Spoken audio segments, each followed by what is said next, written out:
2020 पूरी दुनिया रुक चुकी थी। एयरपोर्ट्स खाली पड़े थे, हज़ारों फ्लाइट्स कैंसिल हो रही थी।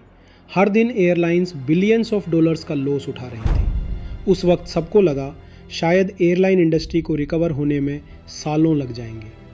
लेकिन इसी केओस के बीच कुछ ऐसा हुआ जिसने फाइनेंस एक्सपर्ट्स को भी सरप्राइज़ कर दिया। कुछ एयरलाइंस ने बिना एक्स्ट्रा फ्लाइट्स उड़ाए, बिना नए पैसेंजर्स लाए बिलियंस ऑफ डॉलर्स रेज कर लिए। और सबसे शॉकिंग बात, ये पैसा टिकट्स बेचकर नहीं आया था, ना ही बैगेज फीस से, ना ही बिजनेस क्लास से, बल्कि एक ऐसी चीज़ से जिसे ज़्यादातर लोग सिर्फ एक फ्री रिवॉर्ड समझते हैं, एयरलाइन माइल्स। एक इनविजिबल करेंसी जो न आरबीआई प्रिंट करता है, न कोई गवर्नमेंट कंट्रोल करती है, फिर भी इसकी वैल्यू बिलियंस ऑफ डॉलर्स में है। और हो सकता है आप भी इस हिडन इकोनॉमी का हिस्सा हो बिना कभी रियलाइज़ किए। Hi, I am Surjeet, welcome to SBV mind forge. आज बात करते हैं एयरलाइन माइल्स के हिडन बिजनेस की। चलिए शुरू करते हैं। अगर मैं आपसे पूछूं एक एयरलाइन की सबसे वैल्यूएबल एसेट क्या होती है, तो शायद आप कहेंगे उसके एयरक्राफ्ट, उसके इंटरनेशनल रूट्स या फिर उसके एक्सपीरियंस्ड पायलट्स। और ये जवाब गलत भी नहीं है, लेकिन पिछले कुछ सालों में एक और एसेट क्वाइटली इतनी पावरफुल बन चुकी है कि कई बार उसकी वैल्यू एयरलाइंस के फिजिकल बिजनेस से भी कंपेयर की जाती है। और वो एसेट है लॉयल्टी प्रोग्राम। सुनने में ये सिर्फ एक रिवॉर्ड सिस्टम लगता है, फ्लाइट बुक करो, माइल्स कमाओ, बाद में फ्री टिकट ले लो, सिंपल। लेकिन रियलिटी इससे कहीं ज़्यादा इंटरेस्टिंग है। एयरलाइन माइल्स असल में सिर्फ रिवॉर्ड्स नहीं है, ये एक कंप्लीट फाइनेंशियल इकोसिस्टम का हिस्सा है। एक ऐसा इकोसिस्टम जहां airlines, banks, credit card companies और मिलियंस ऑफ ट्रैवलर्स सब एक ही इनविजिबल करेंसी के थ्रू कनेक्टेड होते हैं। और सबसे इंटरेस्टिंग बात, इस सिस्टम में सब लोग एक जैसा प्रॉफिट नहीं कमाते। सोचिए, जब भी आप क्रेडिट कार्ड से शॉपिंग करते हैं या किसी एयरलाइन से टिकट बुक करते हैं, आपको कुछ पॉइंट्स या माइल्स मिलते हैं। हमें लगता है एयरलाइन हमें रिवॉर्ड दे रही है, लेकिन असल कहानी उल्टा डायरेक्शन में चलती है। कई केसेस में एयरलाइन पहले ही उन माइल्स को बैंक्स को बेच चुकी होती है। बैंक उन माइल्स के लिए एयरलाइंस को रियल कैश पे करता है, फिर वही माइल्स आपको रिवॉर्ड्स के नाम पर दिए जाते हैं। मतलब जो चीज़ आपको फ्री लग रही है, उसके पीछे पहले ही एक फाइनेंशियल ट्रांजैक्शन हो चुका होता है। और यही रीज़न है कि लॉयल्टी प्रोग्राम्स सिर्फ मार्केटिंग टूल नहीं, एक प्रॉफिटेबल बिजनेस भी बन चुके हैं। अब एक सवाल, अगर माइल्स सिर्फ डिजिटल नंबर्स हैं, तो बैंक्स इनके लिए इतना पैसा क्यों खर्च करते हैं? क्यों एयरलाइंस इन्हें इतनी इंपॉर्टेंस देती हैं? और क्यों फाइनेंशियल एक्सपर्ट्स लॉयल्टी प्रोग्राम्स को एयरलाइंस का हिडन गोल्ड माइन बोलते हैं? इसका जवाब सिर्फ ट्रैवल इंडस्ट्री में नहीं, ह्यूमन साइकोलॉजी में छुपा हुआ है। और वही साइकोलॉजी डिसाइड करती है कि हम कब खर्च करते हैं, कितना खर्च करते हैं, और कब हमें लगता है कि हमने फ्री में कुछ जीत लिया है। लेकिन कहानी अभी सिर्फ शुरू हुई है, क्योंकि एयरलाइन माइल्स का असली बिजनेस फ्लाइट से कम और ह्यूमन बिहेवियर से ज़्यादा जुड़ा हुआ है। और इसी बिहेवियर को समझने के लिए हमें पहले समझना होगा कि हमारा दिमाग फ्री चीज़ों के पीछे इतना एग्रेसिवली क्यों भागता है। और यहीं से शुरू होता है इस डॉक्यूमेंट्री का सबसे फैसिनेटिंग हिस्सा। एयरलाइन माइल्स का बिजनेस सिर्फ एयरलाइंस या बैंक्स तक लिमिटेड नहीं है। इस गेम का सबसे इम्पॉर्टेंट प्लेयर है हमारा दिमाग। एक इंटरेस्टिंग बात नोटिस कीजिए, जब भी कोई चीज़ फ्री लिखी होती है, हम उसकी वैल्यू को ऑटोमेटिकली ज़्यादा मान लेते हैं। इसी वजह से एयरलाइन माइल्स हमें सिर्फ रिवॉर्ड्स नहीं लगते, बल्कि फ्यूचर की सेविंग्स लगने लगते हैं। और यहीं से साइकोलॉजी का असली गेम शुरू होता है। मान लीजिए आप दिल्ली से मुंबई की फ़्लाइट बुक करते हैं। बुकिंग कंप्लीट होते ही स्क्रीन पर मैसेज आता है, congratulations, you earn 5000 airline miles. उस मोमेंट पर ऐसा फील होता है जैसे टिकट के साथ बोनस मिल गया हो। रियलिटी में ये सिर्फ एक डिजिटल प्रॉमिस है, जिसकी फ्यूचर वैल्यू एयरलाइन कभी भी बदल सकती है।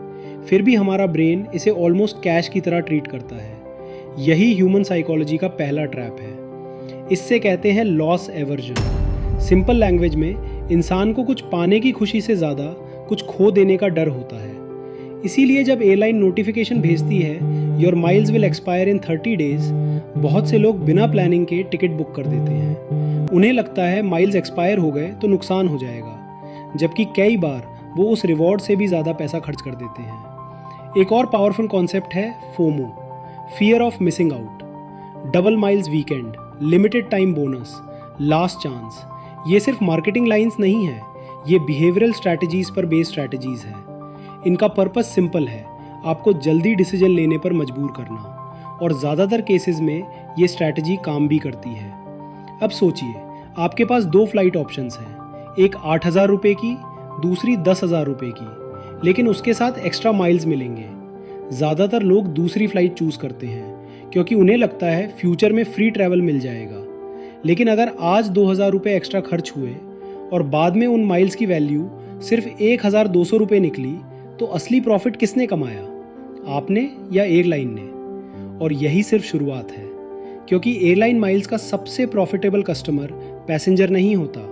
असली पैसा कहाँ से आता है, ये जानकर शायद आपका पूरा पर्सपेक्टिव बदल जाएगा। अब तक हमने देखा कि एयरलाइन माइल्स सिर्फ रिवॉर्ड्स नहीं और फ्री सिर्फ एक फीलिंग है, लेकिन अब सबसे बड़ा सवाल, आखिर इन माइल्स से इतना पैसा आता कहाँ से है? जवाब सुनकर शायद आप हैरान हो जाएंगे।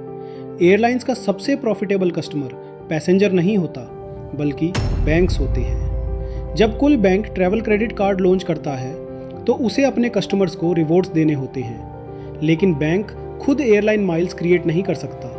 इसलिए वो एयरलाइन से करोड़ों नहीं, कई बार बिलियंस के एयरलाइन माइल्स खरीदता है, और उन माइल्स के बदले एयरलाइन को रियल कैश मिलता है। मतलब फ्लाइट उड़ने से पहले ही एयरलाइन अपना पैसा कमा चुकी होती है। अब सोचिए, आप सुपरमार्केट में 5,000 रुपये की शॉपिंग करते हैं, पेमेंट ट्रैवल क्रेडिट कार्ड से होती है, बैंक आपको 500 माइल्स देता है। आपको लगता है ये रिवॉर्ड बैंक दे रहा है, लेकिन रियलिटी में बैंक पहले ही वो 500 मील एयरलाइन से खरीद चुका होता है, और इसी प्रोसेस में एयरलाइन बिना एक भी एक्स्ट्रा पैसेंजर बिठाए रेवेन्यू जनरेट कर लेती है। यही वजह है कि लॉयल्टी प्रोग्राम्स कई एयरलाइंस के लिए एक अलग बिजनेस बन चुके हैं, और गेम यही ख़त्म नहीं होता। जितनी बार आप कार्ड यूज़ करते हैं, उतनी बार इकोसिस्टम और स्ट्रॉन्ग होता जाता है। कस्टमर स्पेंड करता है, बैंक माइल्स खरीदता है, एयरलाइन कैश अर्न करती है, कस्टमर और माइल्स कलेक्ट करता है, और साइकिल दोबारा शुरू हो जाती है। ये सिर्फ रिवॉर्ड सिस्टम नहीं, एक केयरफुली डिज़ाइंड फाइनेंशियल इंजन है। लेकिन हर इंजन का एक हिडन कॉस्ट भी होता है, और एयरलाइन माइल्स की दुनिया में ये हिडन कॉस्ट तब सामने आती है जब आप अपने अर्नड माइल्स रिडीम करने जाते हैं। तब पता चलता है कि हर माइल की वैल्यू हमेशा सेम नहीं होती। कभी वहीं 10,000 माइल्स एक फ़्लाइट फ्री करा देते हैं, और कभी उतने ही माइल्स सिर्फ छोटा सा डिस्काउंट बनकर रह जाते हैं। आखिर ऐसा क्यों होता है? और इसी ट्रैप को हम नेक्स्ट चैप्टर में डिकोड करेंगे। अब तक सब कुछ काफ़ी अट्रैक्टिव लग रहा था, माइल्स कलेक्ट करो, रिवॉर्ड्स अर्न करो, और फ्यूचर में फ्री ट्रैवल एंजॉय करो। लेकिन इसी पिक्चर का एक दूसरा साइड भी है, जिसके बारे में एडवर्टीजमेंट्स कभी बात नहीं करती, और वही साइड डिसाइड करता है कि आप एयरलाइन माइल से प्रॉफिट कमाओगे या सिर्फ एक और लॉयल कस्टमर बनकर रह जाओगे। मान लीजिए आपने 50,000 एयरलाइन माइल्स कलेक्ट कर लिए। आप एक्साइटेड होकर फ़्लाइट सर्च करते हैं, लेकिन जिस रूट के लिए कल 30,000 माइल्स लग रहे थे, आज उसी फ्लाइट के लिए 48,000 मील मांगे जा रहे हैं। फ्लाइट वही है, सीट भी वही है, बस एक चीज़ बदल गई है, मील की वैल्यू। इससे कहते हैं डायनामिक प्राइसिंग। मतलब आपके माइल्स की वैल्यू फिक्स नहीं होती, डिमांड चेंज होगी, सीज़न चेंज होगा, या एयरलाइन की पॉलिसी चेंज होगी, और आपके रिवॉर्ड्स की वैल्यू भी बदल सकती है। यही नहीं, कई लॉयल्टी प्रोग्राम्स टाइम के साथ अपने रिडम्पशन रूल्स भी बदल देते हैं। कल जिस रूट के लिए 20,000 माइल्स चाहिए थे, हो सकता है अगले साल उसके लिए 30,000 माइल्स लगे। आपके माइल्स कम नहीं हुए, लेकिन उनकी परचेजिंग पावर ज़रूर कम हो गई। बिल्कुल वैसे ही जैसे इन्फ्लेशन के वजह से 100 रुपये की वैल्यू धीरे धीरे कम हो जाती है। और फिर आता है एक्सपायरी का ट्रैप। अगर आपने एक सर्टन पीरियड तक माइल्स यूज़ नहीं किए या अकाउंट एक्टिव नहीं रखा, तो कई प्रोग्राम्स उन्हें एक्सपायर भी कर देते हैं। सोचिए, सालों तक कलेक्ट किए गए रिवॉर्ड्स सिर्फ इसलिए ज़ीरो हो जाएं क्योंकि आपने टाइम पर रिडीम नहीं किया। इसी वजह से एक्सपर्ट्स एक सिंपल रूल फॉलो करते हैं। माइल्स को इन्वेस्टमेंट की तरह कलेक्ट मत कीजिए, उन्हें यूज़ करने की प्लानिंग के साथ कलेक्ट कीजिए। यहीं पर स्मार्ट ट्रैवलर्स और एवरेज ट्रैवलर्स के बीच डिफरेंट शुरू होता है। एवरेज ट्रैवलर सिर्फ माइल्स काउंट करता है, स्मार्ट ट्रैवलर हर माइल की एक्चुअल वैल्यू कैलकुलेट करता है। और जब आप वैल्यू कैलकुलेट करना सीख जाते हैं तब एयरलाइन माइल्स एक रिवॉर्ड नहीं, एक फाइनेंशियल टूल बन जाते हैं। लेकिन सवाल ये है, इस टूल को सही तरीके से यूज़ कैसे किया जाए? इसी का जवाब इस डॉक्यूमेंट्री के फाइनल चैप्टर में मिलेगा। अब तक की जर्नी में हमने एक इंटरेस्टिंग बात समझी। एयरलाइन माइल्स सिर्फ रिवॉर्ड्स नहीं है, ये एक केयरफुली डिज़ाइंड फाइनेंशियल इकोसिस्टम है जहां एयरलाइंस, बैंक्स और ह्यूमन साइकोलॉजी तीनों मिलकर एक ऐसा बिजनेस मॉडल क्रिएट करते हैं जिसमें हर प्लेयर का अपना रोल है। लेकिन इसका मतलब ये बिल्कुल नहीं कि एयरलाइन माइल्स बुरे हैं। असली डिफरेंस उन्हें कलेक्ट करने में नहीं, उन्हें समझने में है। स्मार्ट ट्रैवलर्स कभी ये नहीं पूछते मेरे पास कितने माइल्स हैं, वो हमेशा एक अलग सवाल पूछते हैं, क्या मैं इन माइल्स से मैक्सिमम वैल्यू निकाल रहा हूँ? यही माइंडसेट सब कुछ बदल देता है। कभी 20,000 माइल्स रिडीम करना बेस्ट डिसीजन होता है और कभी वही माइल्स फ्यूचर इंटरनेशनल ट्रिप के लिए सेव करना ज़्यादा प्रॉफिटेबल होता है। डिसीजन कभी रिवॉर्ड देखकर नहीं लिया जाता, डिसीजन हमेशा वैल्यू देखकर लिया जाता है। और फाइनेंस की दुनिया में वैल्यू और प्राइस दोनों कभी भी एक जैसे नहीं होते। एक सिंपल रूल याद रखिए, कभी भी सिर्फ एक्स्ट्रा माइल्स अर्न करने के लिए एक्स्ट्रा पैसा मत खर्च कीजिए।